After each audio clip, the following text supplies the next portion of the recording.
Après avoir vu cet épisode 3 de la série Alien Earth, je me dis oui vraiment voilà bien une proposition qui mérite une analyse. On y trouve un mélange de symbolique, de références assez pointues et de détails pas forcément évidents à capter au premier coup d'œil, ce qui me donne une belle matière pour vous proposer une vidéo riche. Évidemment, cette vidéo se destine aux personnes qui ont vu cet épisode 3.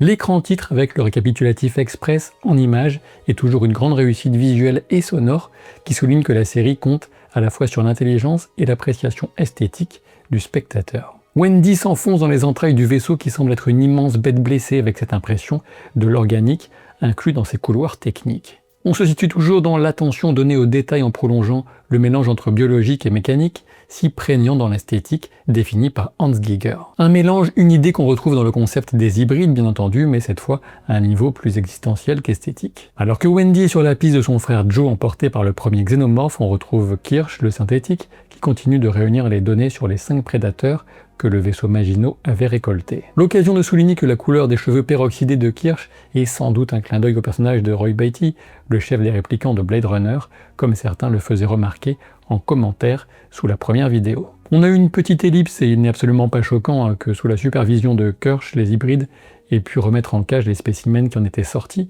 Sur les écrans consultés par le Synth, on peut en apprendre davantage au sujet de la plante suspendue au plafond, celle que Tootles regardait avec fascination dans l'épisode précédent. Nommée Deplume bicarré par l'exozoologiste du bord du Maginot, cette plante carnivore a la faculté d'attirer des proies en émettant des substances volatiles pour ensuite les empaler de son pistil situé au bout de l'appendice et de les avaler ensuite pour les digérer. Tout un programme. Et cela m'a fait penser à la phrase de Kirsch de la semaine dernière quant au fait que l'humanité s'est auto-persuadée qu'elle n'est plus de la nourriture.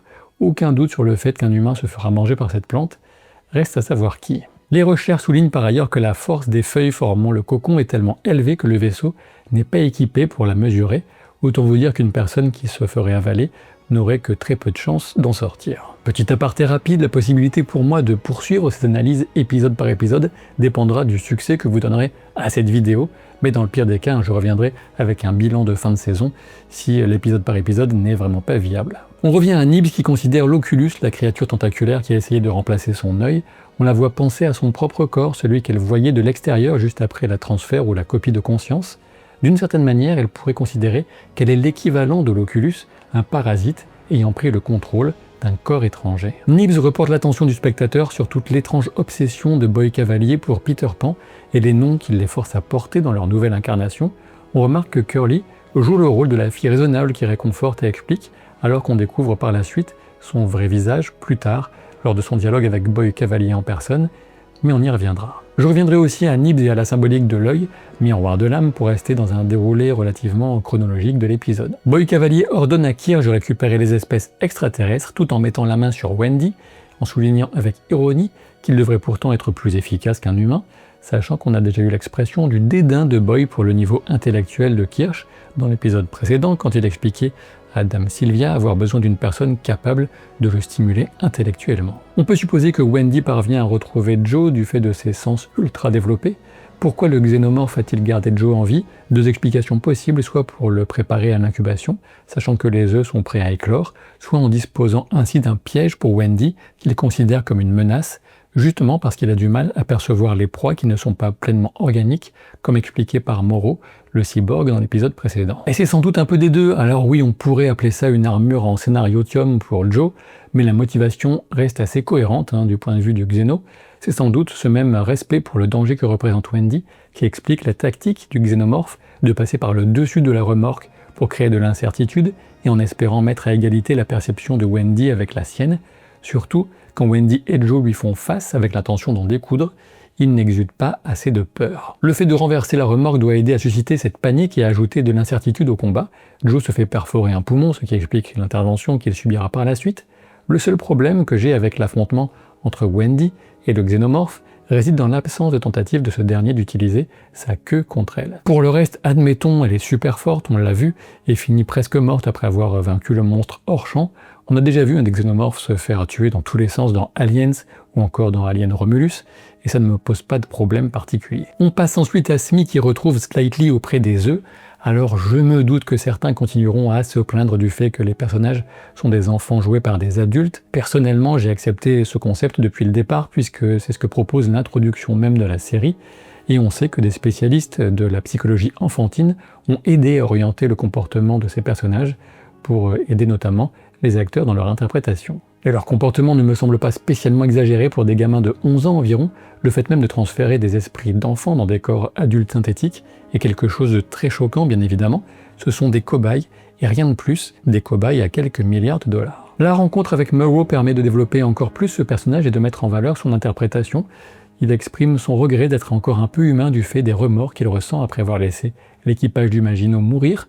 On voit Moreau appliquer un mouchard en nanotechnologie, quelque chose comme ça, sur le cou de Slightly, ce qui lui permettra ensuite de l'appeler directement. On apprend au cours de cet échange que le vaisseau a été l'objet d'un sabotage.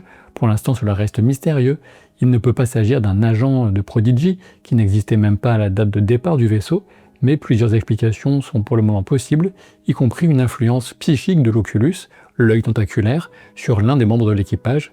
On aura sans doute une explication plus tard. L'arrivée de Kirsch nous laisse espérer une confrontation ultérieure entre le cyborg et le Synth, qui représente clairement une figure paternelle pour les deux hybrides qui viennent se cacher derrière lui. Après des plans d'ensemble de la nouvelle Siam qui ne sont pas sans rappeler Blade Runner, à nouveau, la récupération des corps, et notamment celui du xénomorphe, nous laisse entrevoir une machine qui a des allures de P5000 mais en mode horizontal, et oui, la machine avec laquelle Ripley combat la reine dans Aliens. Lorsque tout ce petit monde revient à la base de Prodigy, on pourrait trouver une vague ressemblance avec les scènes d'hélicoptères de différents films sur la guerre du Vietnam, ce qui est assez pertinent d'un point de vue thématique, avec un impérialisme évident qui consiste à voir un jeune trillionnaire blanc régner sur l'Asie, avec des écrans géants diffusant la propagande à sa gloire. Lorsque la civière de Joe passe, on a un plan très rapide qui dévoile un tatouage de Morse sur son bras gauche, voilà qui renvoie à la peluche offerte par Boy à Wendy, ce qui implique que Prodigy connaît tout ou presque de la vie des enfants et de leur famille. On remarque aussi que les camarades de l'escouade de Joe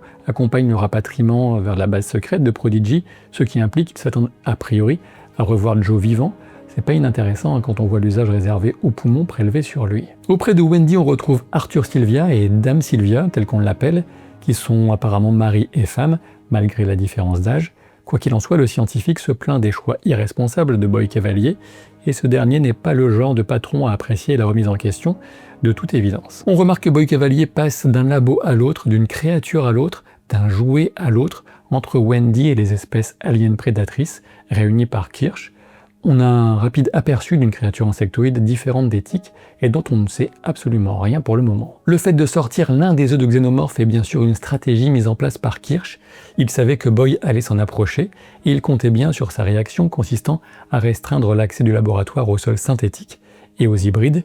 Kirsch en profite au passage pour ramener Boy à son statut de créature organique fragile, sans doute une petite revanche suite à la pique de Boy qui ironisait sur le fait que le Synth était plus qu'un homme normalement. L'interrogatoire de Slightly et Smee par Atom Hines vient jeter une lumière encore plus crue sur leur statut d'expérience et de cobaye, tandis qu'il leur apprend que Prodigy voit tout ce qu'il voit, ce qui implique une totale absence d'intimité, évidemment, un effet renforcé par le miroir sans teint permettant de les observer comme dans un vivarium. Il ne reste guère que Kirsch et nous spectateurs pour voir Smee venir tenter de consoler, de rassurer son ami Slightly dans une attitude qui les différencie à coup sûr des synthétiques et vient jouer sur notre empathie pour eux. L'appel de Moreau à Yutani vient surtout mettre en avant l'étrange expérience d'un homme qui a accepté d'abandonner non seulement une partie de son humanité d'un point de vue biologique en devenant cyborg, mais aussi sa famille et donc son expérience humaine essentielle en partant pour un voyage correspondant à 65 années sur Terre. On trouve sans doute ici l'explication du nom du personnage Moreau, demain, puisqu'il se retrouve plongé dans le futur à son retour, raison pour laquelle il n'avait jamais entendu parler de Prodigy, une corpo à l'ascension récente et fulgurante, sur laquelle il mène des recherches, mais on y reviendra. La scène entre Curly et Boy Cavalier pose des éléments importants pour la suite, à n'en pas douter. Sur la forme, on peut remarquer que l'écharpe jaune de Boy lui donne des airs de petit prince, et c'est très certainement un effet calculé. En effet, Saint-Exupéry a écrit une dédicace disant « Toutes les grandes personnes ont d'abord été des enfants, mais peu d'entre elles s'en souviennent ». Or, la scène est centrée sur la volonté de Boy de rester l'enfant prodige, puisqu'il souligne que ce qui fait un prodige, c'est justement l'imagination débridée de l'enfance. Souvenez-vous, Curly disait plutôt à Nibs que dans Peter Pan, Curly était surnommé Pickle parce qu'il se mettait toujours dans des problèmes. Au final, on constate que Curly va surtout en créer des problèmes alors qu'elle cherche à devenir la favorite de Boy Cavalier à la place de Wendy. Et voilà qui répond au passage à certaines questions et remarques en commentaire de la précédente vidéo. Non, la spécificité de Wendy ne provient pas d'un ordinateur plus performant que celui des autres corps synthétiques. Ils ont a priori tous le même. Sa spécificité vient de ce qu'elle était en tant qu'enfant, et c'est sans doute la raison pour laquelle elle a été la première choisie pour l'expérience. Par ailleurs, on constate que Curly reprend ici un aspect du personnage de la fée Clochette de Peter Pan quand elle exprime de la jalousie envers les attentions qu'elle estime voir chez Peter Pan en faveur de Wendy. Sachant que Boy Cavalier, qui est bien sûr Peter Pan, joue le jeu avec plaisir plutôt que de couper court à toute ambiguïté, cela ne fait que renforcer l'impression de malaise et de confusion malsaine en voyant une enfant dans un corps d'adulte qui cherche à gagner les faveurs du patron, qui se considère encore lui-même comme un enfant, une notion de prédation qu'on retrouvera suggérée dans une autre scène à venir avec d'autres personnages. On retrouve Slightly alors qu'il regarde un film d'animation. Il s'agit du film Epic qu'on doit au studio Blue Sky, qui est surtout connu pour L'Âge de glace, qu'on avait vu dans les premiers épisodes. Dans ce film d'animation, on a notamment des ultrasons qui sont utilisés pour attirer des chauves-souris, ce qui semble faire écho, si j'ose dire, aux perceptions de Wendy. Ce n'est pas tout, car le méchant du film, Mandrake, perd un proche, son fils je crois, au début du film, et on apprendra via les écrans d'information sur Prodigy et Boy Cavalier qu'il a lui aussi perdu un proche. Il y a enfin un dernier élément qui a attiré mon attention, mais c'est plutôt une théorie, et je vous la réserve pour la fin de la vidéo. On retrouve donc Morrow qui contacte Slightly via le mouchard qu'il avait placé sur son cou, tout en consultant les éléments pour se mettre à jour au sujet de Prodigy, l'invasion de l'espace privé ultime, à savoir la conscience même de l'enfant, du moins c'est l'impression qu'il en a, pose immédiatement la communication sur un terrain de prédation. Cette ambiance malsaine est renforcée par le décalage voulu entre l'innocence de Slightly et l'environnement ultra sexualisé depuis lequel Morrow appelle. Ajoutez-y la manœuvre de Cyborg qui recourt au chantage affectif pour que l'enfant accepte de devenir son ami, et on a un tableau bien sombre. Leur conversation s'arrête sur une phrase qui, en VO, est un clin d'œil appuyé à Alien Covenant, en effet, « Don't let the bad bugs bite », est ce que David dit à Daniels avant le passage en sommeil cryogénique, alors même qu'elle comprend qu'il n'est pas Walter. Dans la poursuite de cet élan qui nous crie « Attention, tout va partir en cacahuète », on enchaîne avec Nibs qui touche son miroir sans teint et son propre œil. La symbolique de l'œil est démultipliée ici, tandis qu'un effet de surimpression des visages anciens et nouveaux de Nibs lui marque un troisième œil au milieu du front. Et ce n'est pas tout, puisqu'on y ajoute volontairement l'étrange échange de regards de Nibs avec l'homme en combinaison qui est chargé de pulvériser du produit contre la moisissure sur les murs de la base dans les couloirs.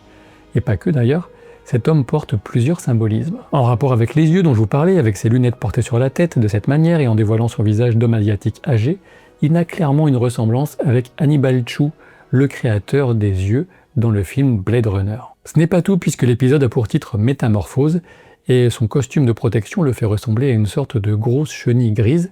On se demande quel atroce papillon pourrait sortir d'un tel cocon, mais on est sur la thématique du questionnement d'identité de Nibs, là aussi. Enfin, le fait que l'homme non seulement ne porte pas son masque à gaz, mais en plus fume, vient pointer l'incapacité humaine à toujours appliquer les règles, alors que le danger s'inscrit dans une banalité quotidienne. On peut y voir une mise en abîme de l'imbécilité de Boy Cavalier, qui a fait entrer non pas une, non pas deux, mais 5 espèces de prédateurs extraterrestres méconnus dans sa propre base. Bravo le génie. Il croit maîtriser les choses, la nature, mais il n'est même pas capable d'empêcher la moisissure de coloniser ses propres murs. Pour revenir au troisième œil de Nibs, c'est un symbole de perception supérieure et transcendantale. C'est peut-être un indice qui nous amènerait à supposer que la scène qui va suivre avec Wendy se déroule en réalité en esprit, comme une expérience de sortie du corps. On voit Wendy se lever de son état végétatif pour aller à la rencontre des bruits émis par les facehuggers, mais sachant que personne ne réagit à son entrée dans le laboratoire, ni apparemment à son corps sur le sol, il s'agit peut-être d'une projection de son esprit tandis que son corps est resté sinon allongé, du moins dans la pièce de départ. Le plan final de son corps sur le plancher laisse supposer qu'elle s'est néanmoins levée, mais tout cela reste à confirmer dans l'épisode prochain, en nous laissant méditer sur le mauvais goût du logo de Prodigy avec son ours en peluche Destroy qui résume tout l'irrespect de Boy pour l'enfance. La mise en parallèle de l'intervention chirurgicale sur Joe et sur la vivisection du facehugger vient sérieusement titiller notre aversion naturelle pour les corps ouverts et triturés. Le fait que Kirsch trouve une sorte de larve de xénomorphe dans le facehugger vient contredire le lore développé autour de la boue noire dans Prometheus et Covenant, mais encore une fois, Noah Hawley, le créateur de la série, a indiqué ne pas souhaiter utiliser le contenu de ses préquels. Donc oui, il y a bel et bien ici une contradiction et elle est assumée, ce n'est pas une erreur, hein, c'est un choix. Petit rappel, dans le premier épisode de la série, juste après un plan sur la fermeture éclair du sac emportant le corps de Wendy enfant, on avait une gravure qui apparaissait comme ça à l'écran, gravure des célèbres 3 singes qui se cachent les oreilles pour le premier, la bouche pour le deuxième et les yeux pour le troisième. Ces 3 singes de la sagesse forment une maxime qui indique ne pas voir le mal, ne pas entendre le mal, ne pas dire le mal. Selon l'interprétation qu'on leur donne, c'est tantôt une méthode pour éviter le mal, tantôt un symbole de la propension à fermer les yeux et à ignorer le mal, pour prétendre ne pas pouvoir l'empêcher. Et on retrouve ces 3 singes dans les personnages de l'épisode avec Wendy qui entend le mal, Nibs qui voit le mal et Splikely qui dit le mal en parlant trop et en répondant à Moreau. Sur un autre sujet qui revient parfois, on ne devrait pas avoir d'introduction de Predator dans la série, a priori du moins, mais des discussions seraient ouvertes entre Noah Hawley et le réalisateur de Prey et de Predator Badlands, attendu au cinéma le 5 novembre prochain. Pas totalement impossible qu'on aille vers un tel crossover, plus ou moins frontal, dans une éventuelle saison 2 de Alien Earth, mais on est dans la pure supposition. En restant sur ce sujet, certains pensent reconnaître la plante carnivore dans la bande-annonce de Predator Badlands, mais rien n'est confirmé, hein, c'est peut-être une coïncidence, et la ressemblance ne semble pas établie à 100%. Avant de terminer sur la théorie promise pour la suite et fin de la série, je vous rappelle que je compte sur vous pour soutenir la chaîne et la vidéo. J'ai publié lundi une vidéo consacrée à une série absolument fascinante, The Bear, mais elle est peu regardée, et je pense que c'est bien dommage, donc je compte sur vous pour aller y jeter un œil, que vous ayez vu ou pas The Bear, ça vaut le détour. Donc avant de tester sur vous la voracité de la dernière espèce de prédateur insecte d'Alien, et de vous donner rendez-vous vendredi sur la chaîne, passons à la fameuse théorie en rapport avec le film d'animation épique, celui que Splikely regarde avant le contact de Moreau. Le méchant de ce film, Mandrake, finit absorbé par une excroissance végétale sur un tronc d'arbre, alors que la nature renaît. Je me demande si on ne verra pas un peu la même chose arriver à Boy Cavalier, qui serait celui donc destiné à servir de nourriture à la fameuse plante carnivore. Si vous avez apprécié cette vidéo, vous savez ce qu'il vous reste à faire pour qu'elle rencontre peut-être le succès et que je continue à couvrir la série épisode par épisode. Donc commentaires, abonnements, pouces et partage, et j'en passe. Et je vous donne rendez-vous très vite pour de nouvelles aventures. Salut!